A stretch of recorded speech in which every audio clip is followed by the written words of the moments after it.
Wag kang manghuhusga. Ako po si Father Fiel Pareha at ito po ang ating segment, ang Daily Devotion, na kung saan tayo po ay magdarasal, magbabasa at magninilay kasama ng salita ng Diyos sa buong taon. Manalangin tayo.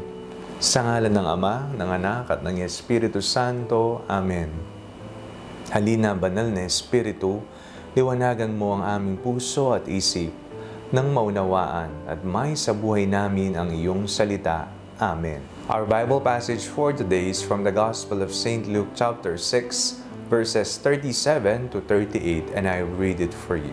Do not judge, and you will not be judged. Do not condemn, and you will not be condemned. Forgive, and you will be forgiven. Give, and it will be given to you. A good measure, pressed down, shaken together, running over, will be put into your lap.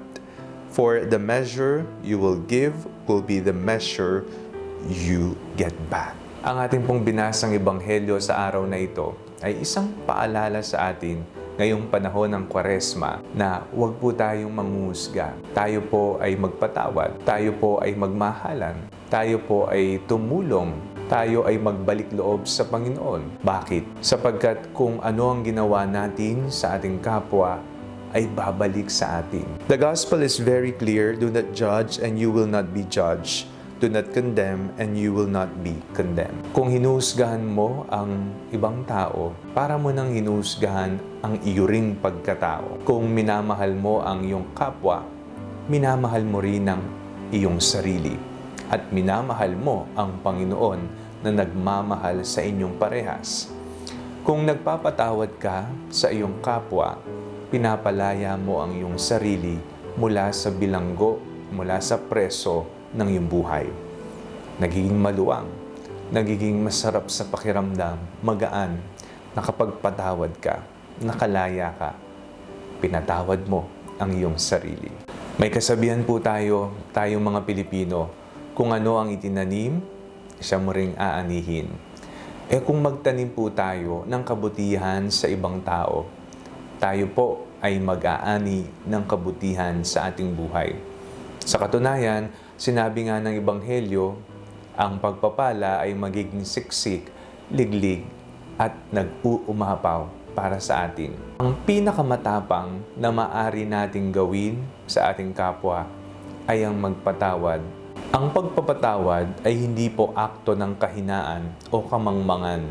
Bagkus, ito po ay akto ng pagiging matapang. Ikaw ay isang matapang na tao at ang iyong tapang ay ginagamit mo sa tama sa pamagitan ng pagpapatawad. Ngayong panahon ng Kwaresma, lagi mong tatandaan kung ano ang iyong ipapakita at ibibigay, siyang babalik sa inyo. Kaya nga mag-ingat tayo sa ating mga salitang binibitawan o sa mga aksyon na ating ipinapamalas sa ating sarili, sa ating kapwa, at maging sa ating Panginoon. Manalangin tayo. Panginoong Jesucristo, bigyan niyo po kami ng isang pusong marunong magpatawad, isang pusong hindi mapanghusga, at isang pusong marunong tumanaw ng utang na loob sa iyong kagandahang loob sa amin. Amen. Sa ngalan ng Ama, ng Anak at ng Espiritu Santo. Amen. Huwag po ninyong kalimutang i-like ang video ito, mag-comment po kayo and share it with your family and friends. Ang panalangin bago matulog ay may sariling Facebook page na po. Huwag niyo pong kakalimutang mag-like at mag-follow dito. And do not forget to subscribe to our YouTube channel. I-click niyo lamang po ang link na nasa description ng video ito.